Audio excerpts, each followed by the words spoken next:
My father is remembered as being one of the real pioneers of gourmet pan chocolates in the world. And he literally created many, if not most, of the pan chocolates or dragées that everyone takes for granted now.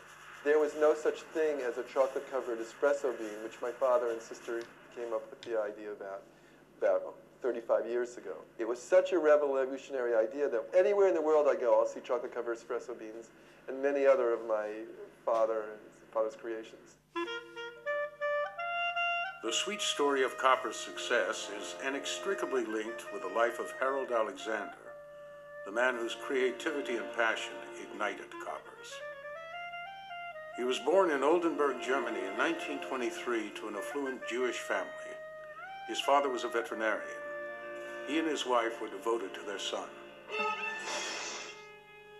Their happy and contented world was overwhelmed by the evil on Kristallnacht in 1938, the night of broken glass, when the Nazis torched 101 synagogues and thousands of Jews were arrested, including the family of Harold Alexander. Harold soon left for America. His parents had completed the paperwork for his departure before they were rounded up. He sailed past the Statue of Liberty into his future with no money, no English, and no job prospects.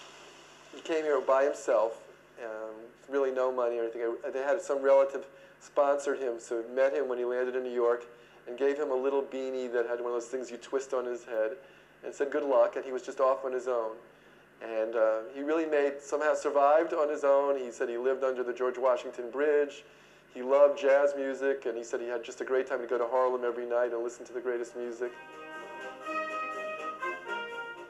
When he was 19, he joined the Army in time to storm ashore with American forces on Normandy Beach on D-Day, June 6, 1944. Because he spoke German, he was soon doing intelligence work for the Americans, capturing Nazis in Germany. Years later, my father was at a dinner with Elie Wiesel, and Mr. Wiesel said that my father's story was one of the most unusual he had heard because he was both a survivor and a liberator.